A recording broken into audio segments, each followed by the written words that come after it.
Olá, boa noite. O Supremo Tribunal Federal derruba a lei do Paraná que facilitava porte de armas de fogo a colecionadores, atiradores desportivos e caçadores, os chamados CACs. Supremo e CAD firmam um acordo para compartilhamento de dados e realização de ações conjuntas. STJ vai analisar pedido de impeachment de conselheiro do Tribunal de Contas do Rio de Janeiro, preso por suspeita de envolvimento no assassinato de Marielle Franco. E ainda, Tribunal Superior Eleitoral começa a julgar recurso que pede a cassação de senador de Santa Catarina por abuso de poder econômico. O Jornal da Justiça desta quinta-feira, 4 de abril, começa agora.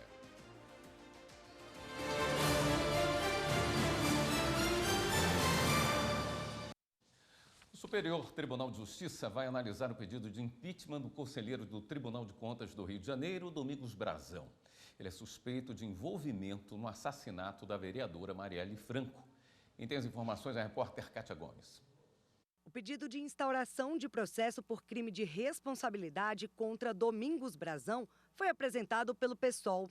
Como o caso não se encaixa nas hipóteses de processos que podem ser apreciados durante o plantão judiciário, não cabe decisão monocrática da presidência do tribunal. Conselheiro do Tribunal de Contas do Rio de Janeiro, Domingos Brazão, foi preso pela Polícia Federal por suspeita de envolvimento nas mortes da vereadora Marielle Franco e do motorista Anderson Gomes.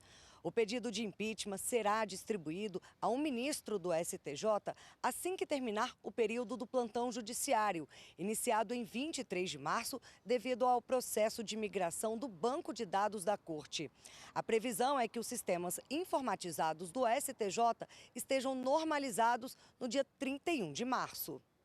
O ministro Alexandre de Moraes, do Supremo Tribunal Federal, concedeu liberdade provisória para o coronel Paulo José Ferreira Bezerra, da Polícia Militar do Distrito Federal. O coronel integrava a cúpula da Polícia Militar do Distrito Federal durante os atos golpistas de 8 de janeiro. Ele foi considerado réu por omissão e estava preso desde agosto de 2023. Paulo José Ferreira Bezerra terá de cumprir restrições, como o uso de tornozeleira eletrônica, não sair do país e entregar o passaporte em até 5 dias. Ele também não vai poder usar redes sociais nem se comunicar com os demais envolvidos. Por unanimidade, o Supremo declarou inconstitucional a lei do Paraná que facilita o porte de armas de fogo aos chamados CACs, que são colecionadores, atiradores desportivos e caçadores. Segundo a norma, o porte se justificaria pelos riscos que envolvem essas atividades. No voto que conduziu o julgamento, o relator, ministro Cristiano Zanin, verificou que a lei estadual invadiu a competência da União, a quem cabe legislar, autorizar e fiscalizar o uso de material bélico. Ele explicou que o porte de arma para defesa pessoal encontra previsão no Estatuto do Desarmamento e essa autorização compete à Polícia Federal, órgão que avalia o preenchimento dos requisitos legais. O Ministério Público Federal denunciou 3 pessoas por tentativa de latrocínio na maior apreensão de ouro do Amazonas. Já a Polícia Federal prendeu hoje os 2 foragidos da penitenciária de Mossoró, no Rio Grande do Norte. Vamos ver.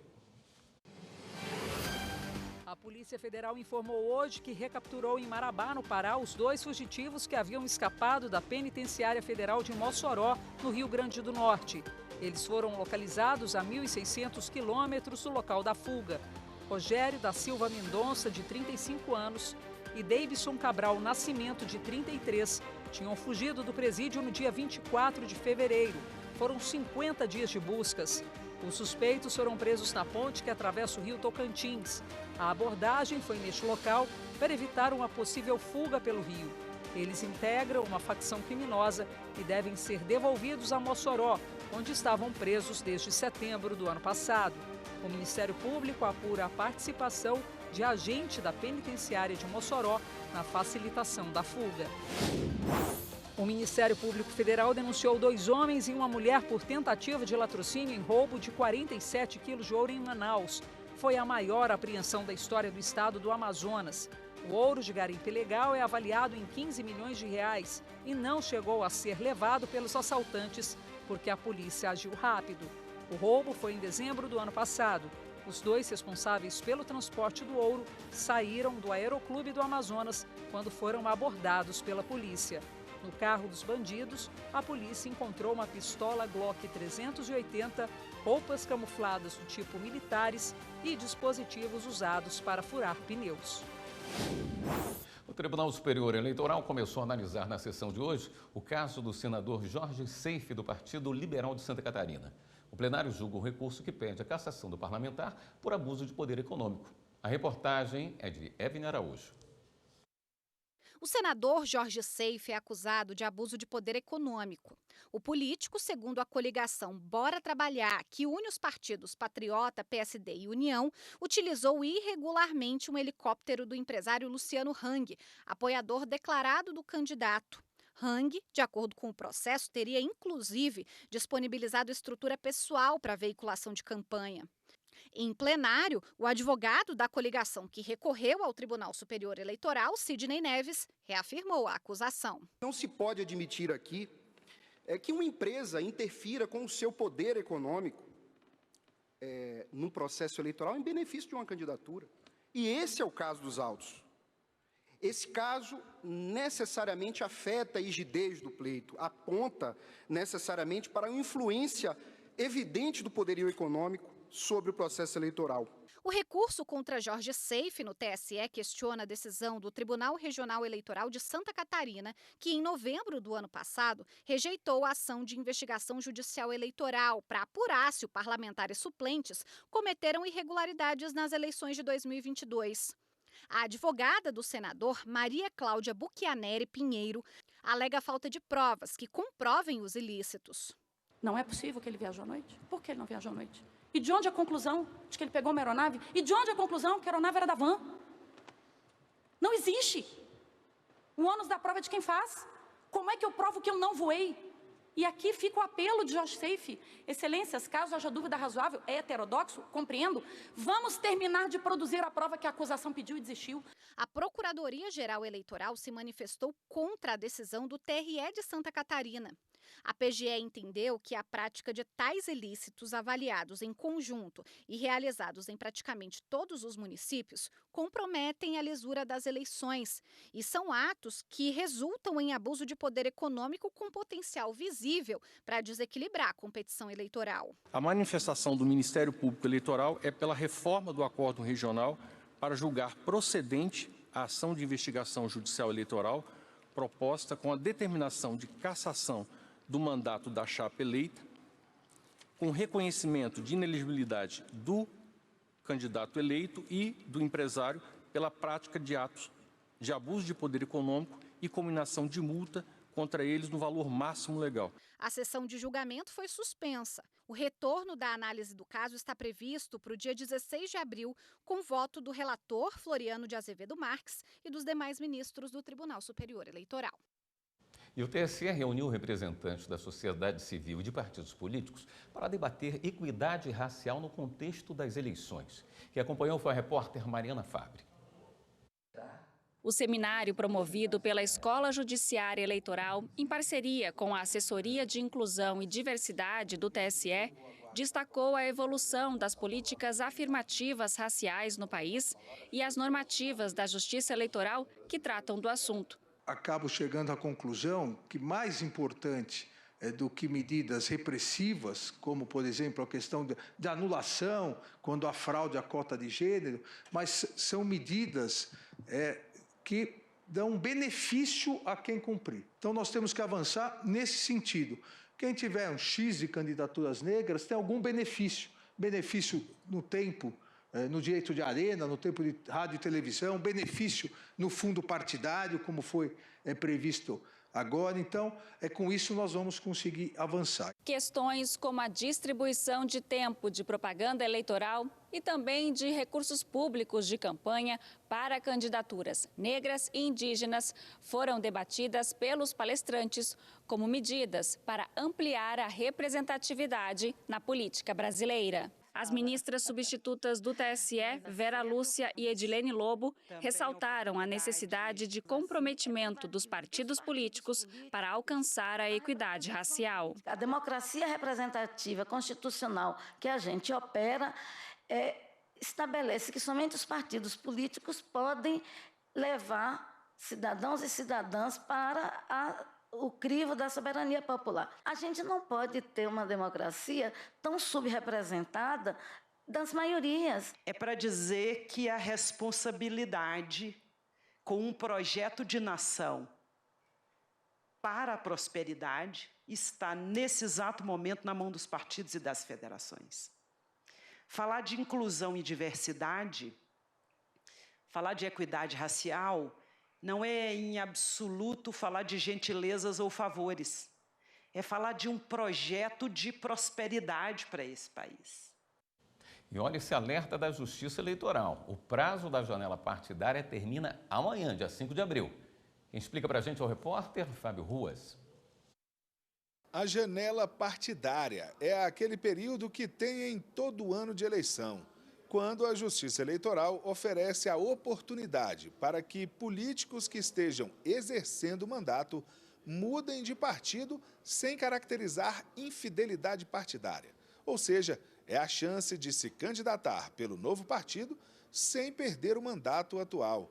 Como neste ano as eleições serão municipais, a janela está valendo para quem for se candidatar aos cargos de vereadora ou vereador. O prazo começou no dia 7 de março e termina agora na próxima sexta-feira, dia 5 de abril. A janela partidária vale para quem se elegeu em pleitos proporcionais e que estão em fim de mandato. A seguir, o Judiciário Paranaense alerta para os golpes envolvendo o pagamento do IPVA. E ainda começa a etapa de provas orais para o segundo concurso público nacional da Magistratura do Trabalho. Continue com a gente. Até já.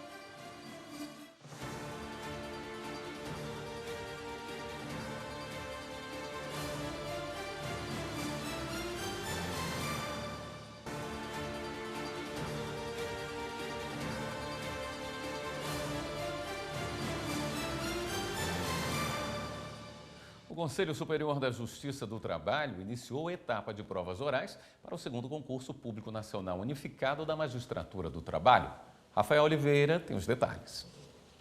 Os candidatos são submetidos a questionamentos formulados diretamente por ministros do Tribunal Superior do Trabalho. O tema da prova oral é sorteado um dia antes e não há consulta. Ao todo, foram ofertadas 300 vagas para o cargo de juiz e juíza do trabalho substituto em todo o país. Segundo o presidente do TST e do CSJT, ministro Lélio Bentes Correia, o rigor no processo de seleção é fundamental para garantir a manutenção da excelência nos serviços prestados à sociedade. A sociedade vai ser muito melhor servida e servida por novos colegas que ingressam após um concurso exigente, mas ao mesmo tempo justo, com conhecimento dos candidatos. É um concurso que tem se pautado pelo exame do conhecimento técnico, mas também da sensibilidade para a aplicação desse conhecimento técnico aos casos concretos. E, além de tudo, esses magistrados e magistradas passarão pelo nosso curso de formação inicial, organizado pela Escola Nacional da Magistratura do Trabalho em parceria com as escolas regionais, e terão acesso a uma gama de informações, de técnicas e de qualificação que, com certeza, vão permitir a manutenção do nosso padrão de excelência no atendimento à sociedade brasileira. Entre as exigências para se tornar juiz ou juíza do trabalho, é necessário que os participantes tenham formação em direito com o exercício da atividade jurídica por pelo menos 3 anos, a partir do grau de bacharel. Os 240 candidatos e candidatas que chegaram até a prova oral já foram aprovados na prova objetiva aplicada nas 24 cidades-sede dos Tribunais Regionais do Trabalho. O concurso segue até o próximo dia 12 de março, já que após esta etapa ainda ocorre a avaliação de títulos. Segundo o presidente da Comissão Executiva Nacional do Certame, ministro Hugo Scheuermann, o fato de o concurso abranger todo o país facilita a padronização e passa mais confiabilidade para o processo. Principalmente ele uniformiza, ele uniformiza o recrutamento da magistratura nacional.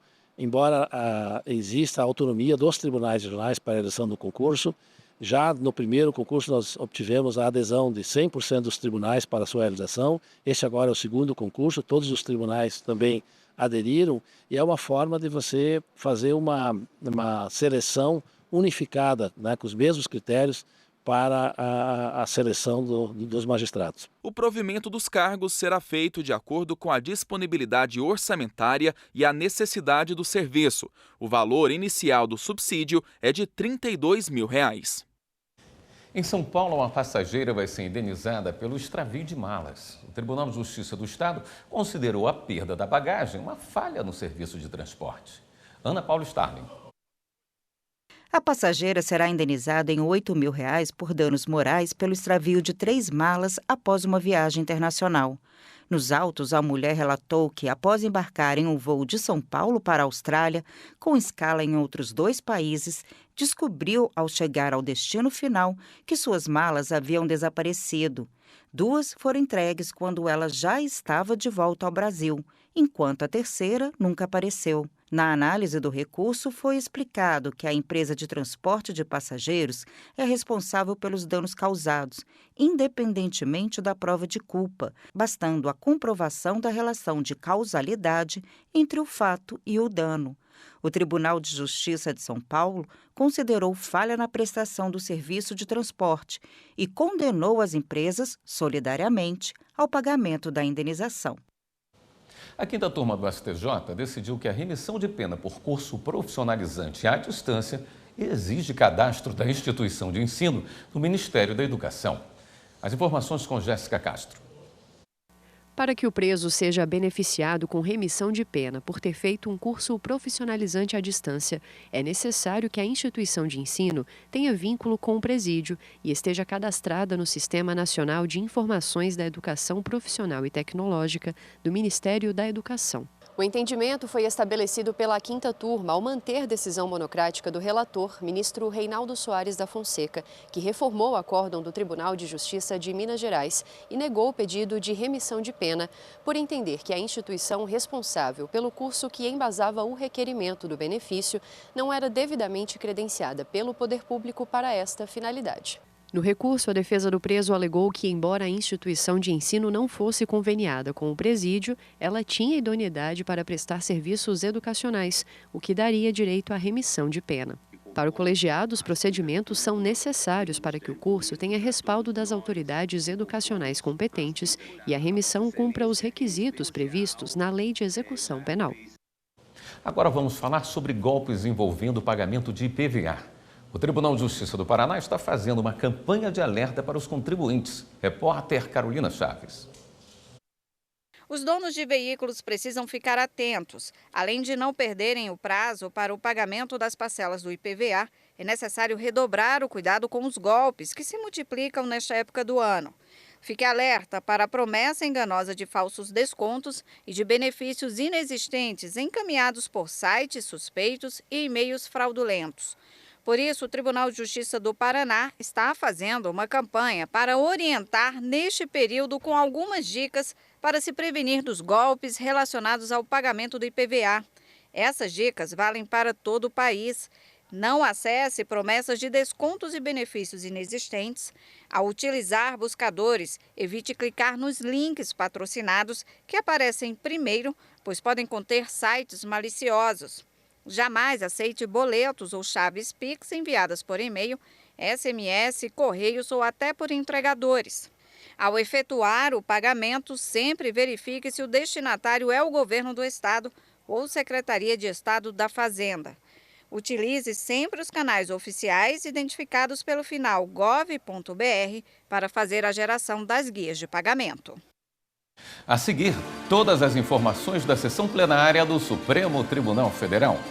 E ainda divulgados os finalistas do primeiro Prêmio Nacional de Jornalismo do Judiciário. A gente volta já.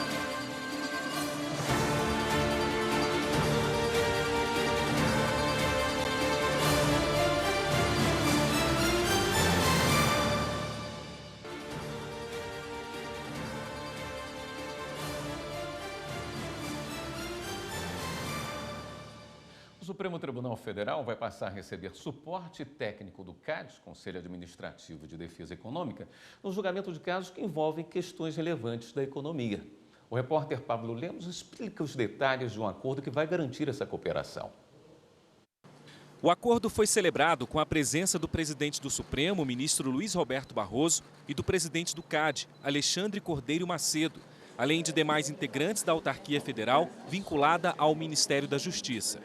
A cooperação vai permitir que o STF aprimore a capacidade de julgar, considerando os efeitos econômicos e sociais das decisões.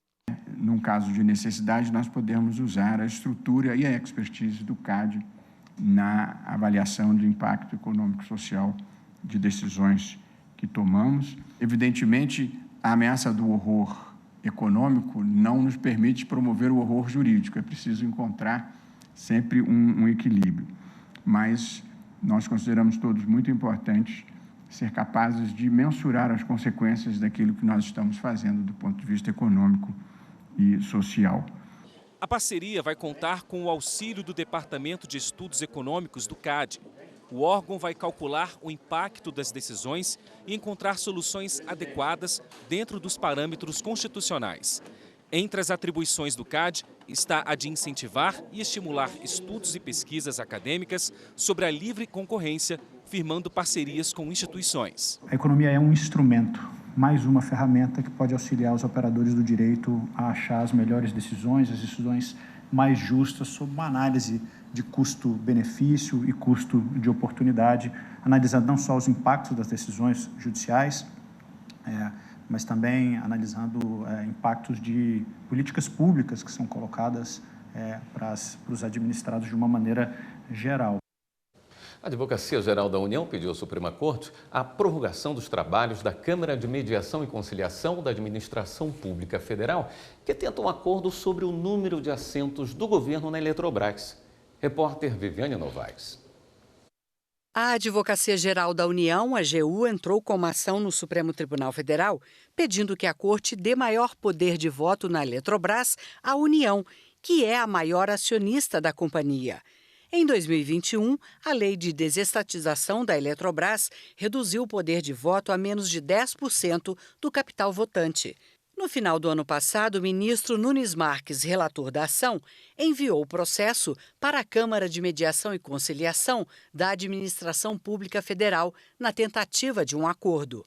O prazo de negociação termina na próxima quarta-feira, mas a Advocacia Geral da União pediu uma prorrogação de 90 dias. No documento enviado ao STF, a AGU justificou: e, não obstante a confiança e o intuito desta Advocacia Geral da União na obtenção de solução consensual para o caso, cumpre destacar que está-se diante de situação jurídica de alta complexidade e que envolve diversos atores e interesses. A Eletrobras já informou ao Supremo que está de acordo com o pedido de prorrogação.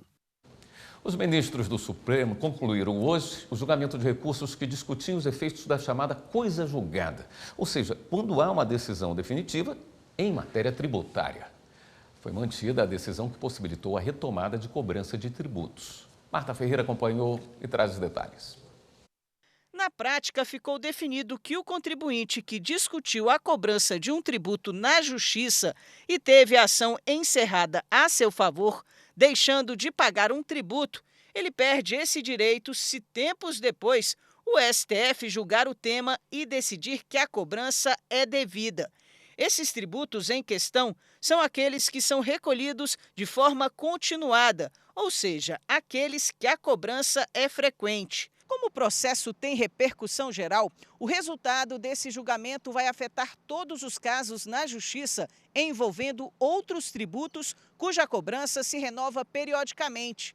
Na sessão desta quinta-feira, os ministros retomaram a discussão porque faltava definir alguns pontos envolvendo a exclusão ou não dos juros e multas aplicadas aos contribuintes. Uma das propostas analisadas foi apresentada pelo ministro André Mendonça. Ele propôs que as empresas que deixaram de recolher e que tinham sentença definitiva em seu favor sejam isentadas de multas punitivas. A propositura, portanto, é de uma modulação de efeitos para a não incidência de multas e consectários de mora às empresas que tinham título judicial já garantindo ali o não pagamento do tributo. O ministro Gilmar Mendes apresentou uma posição divergente, entendendo que não caberia o afastamento da cobrança de multas. Este caso específico me faz lembrar muito um caso de engenharia político-jurídica. O que se queria, efetivamente, é um caso de laboratório jurídico, porque não havia nenhuma dúvida, em nenhum momento, de que essa era a decisão do Supremo. A gente até pode dizer, a CSL é um absurdo do ponto de vista ontológico, porque incide sobre o imposto de renda, portanto, se pode dizer isso. Mas sempre se disse que ela era constitucional, não havia dúvida em relação a isso. Aí se vem com essa tese para o quê? Dizer, poxa, o pagamento vai se dar a partir da decisão do Supremo nesta sessão. Prevaleceu a proposta apresentada pelo ministro André Mendonça. Assim, o plenário, por maioria, decidiu isentar empresas de multa em quebra da coisa julgada tributária. Em consideração à maioria, eu estou proclamando o resultado pela não modulação,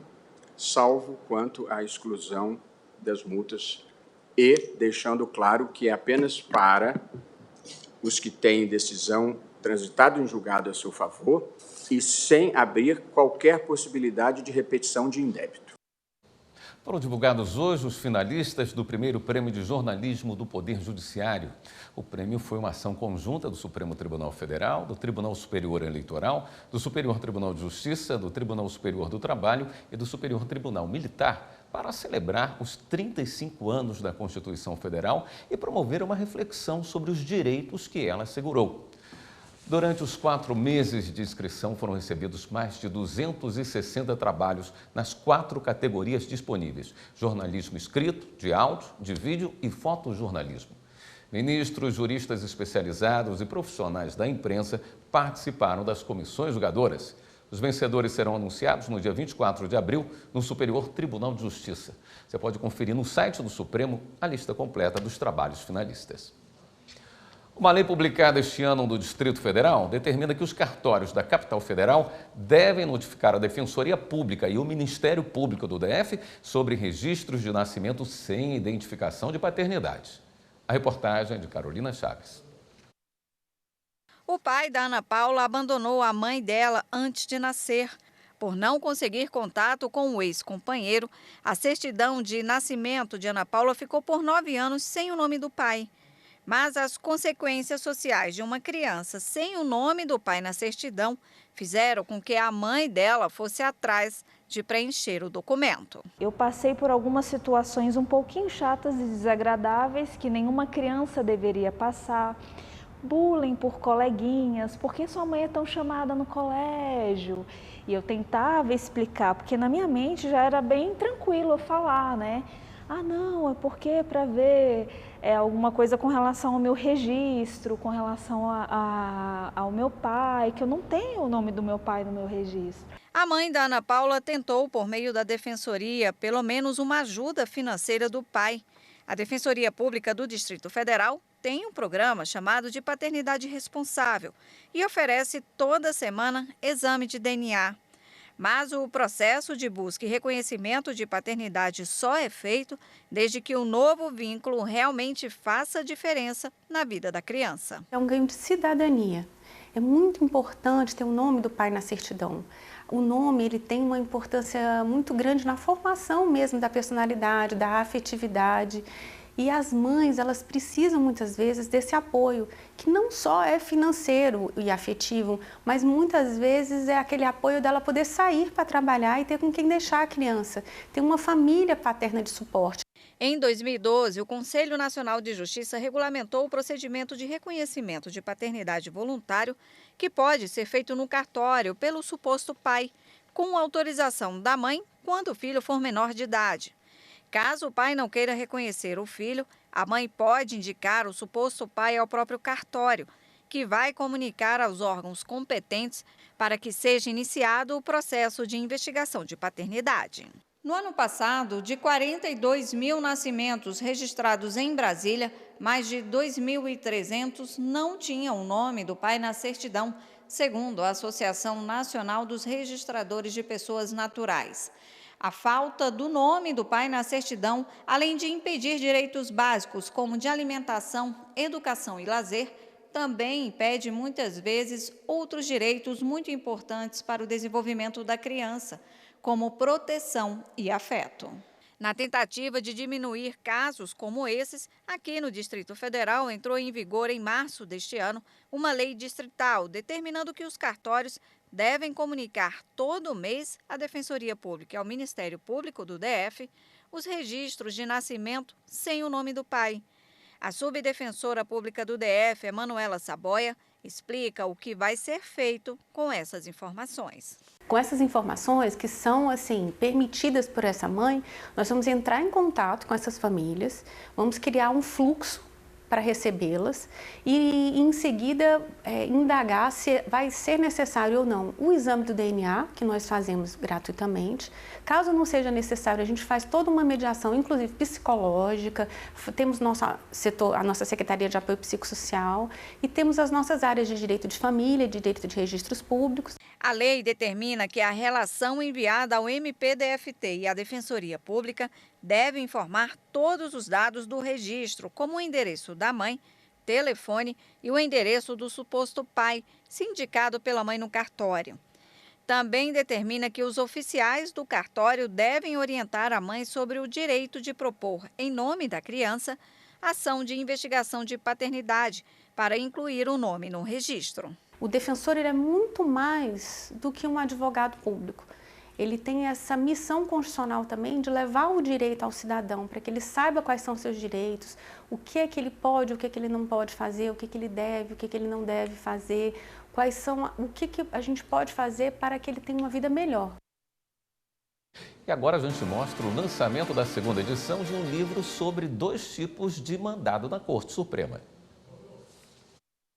A obra Mandado de Segurança e Mandado de Injunção no Supremo Tribunal Federal reúne os conhecimentos teóricos e processuais de assessores e juízes auxiliares na Suprema Corte e os desafios observados a partir das experiências profissionais no tribunal. A segunda edição do livro foi lançada na Biblioteca do STF.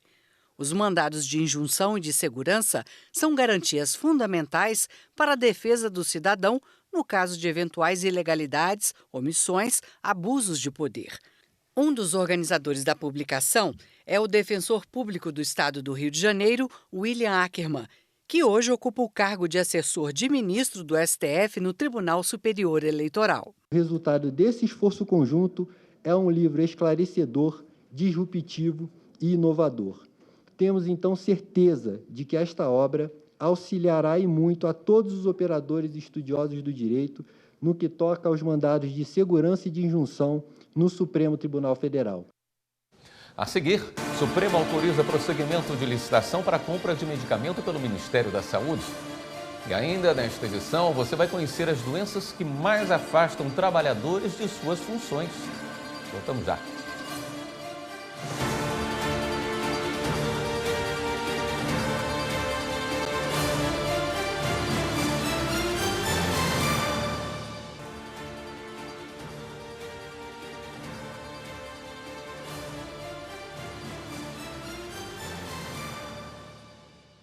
O Supremo autorizou o prosseguimento da licitação para a compra de um medicamento para anemia e insuficiência renal pelo Ministério da Saúde. O processo tinha sido paralisado pelo TCU. Regina Souza. A licitação é para a compra do medicamento alfa-epoetina indicado para o tratamento de anemia e insuficiência renal crônica. O ministro André Mendonça, do Supremo Tribunal Federal, afastou a decisão do Tribunal de Contas da União, que havia suspendido o andamento da concorrência e permitido a participação de uma empresa que não tem registro do medicamento na Agência Nacional de Vigilância Sanitária. O TCU havia atendido o pedido dessa empresa para que fosse afastada a exigência prevista no edital para que pudesse participar do pregão eletrônico. Em análise preliminar do caso, o ministro André Mendonça considerou indevida a ingerência do TCU no procedimento licitatório. Na avaliação, a dispensa de registro junto à Anvisa para o fornecimento de medicação, quando inexistente uma situação excepcional, além de oferecer risco à saúde pública, parece afrontar a legislação sanitária. Para o ministro, ao dispensar o registro, o TCU não observou critérios da área da saúde, apenas considerou o preço razoável praticado no mercado. Dados do Ministério da Previdência Social revelam quais as principais causas de afastamento por incapacidade temporária em 2023. E muitos desses casos vão parar na Justiça, como mostra Carolina Vasco. Clodoaldo trabalhou por 15 anos em uma fábrica de pneus na Bahia, atividade que exigia muito da coluna. Ele conta como era a jornada de 8 horas e 30 minutos de descanso. Eu fazia muito levantamento de braço, fazia muitos giros do tórax, né, da lombar, né? Então havia uma sobrecarga muito grande sobre o meu corpo, né? O trabalho intenso e repetitivo gerou prejuízos à saúde e ele precisou se afastar. Os dados do Ministério da Previdência Social revelam que em 2023, dos 2,5 milhões de trabalhadores que conseguiram o benefício do auxílio por incapacidade temporária, 51.400 foram em razão da hérnia de disco e 46.900 por dor lombar. A procuradora do Trabalho, Rosângela Lacerda, explica que houve uma mudança na nomenclatura do benefício previdenciário. A própria Constituição Federal parou de se referir aos termos doença e invalidez. Então, por causa disso, ou seja, pelo fato da própria nomenclatura constitucional ter sido modificada, a legislação mudou também. No Brasil, recentemente, a gente atualizou a nossa lista de doenças relacionadas ao trabalho, que tem duas partes. Uma parte é o que causam os agentes, exposições e fatores de risco, e ali a gente tem 2 exposições importantes para a ocorrência das LER-DORT, que são as exposições a fatores psicossociais da organização do trabalho, que se interconectam, né, as sobrecargas biomecânicas com as sobrecargas cognitivas e de pressões no trabalho, de intensidade do trabalho e de exigências de produtividade com os próprios fatores biomecânicos. Uma das causas desses problemas que geram afastamentos é o descumprimento das normas regulamentadoras. O Clodoaldo, citado no início da reportagem, decidiu ingressar com uma ação no TRT da Bahia. A doença ocupacional foi comprovada por perícia judicial. O que evita e promove, evita o adoecimento, o acidente e promove o meio ambiente de trabalho saudável e seguro e, portanto, menores índices de adoecimento e de acidentes, são exatamente as medidas de prevenção, sobretudo as de caráter coletivo. E a gente fica por aqui. Obrigado pela sua companhia, uma boa noite e até amanhã.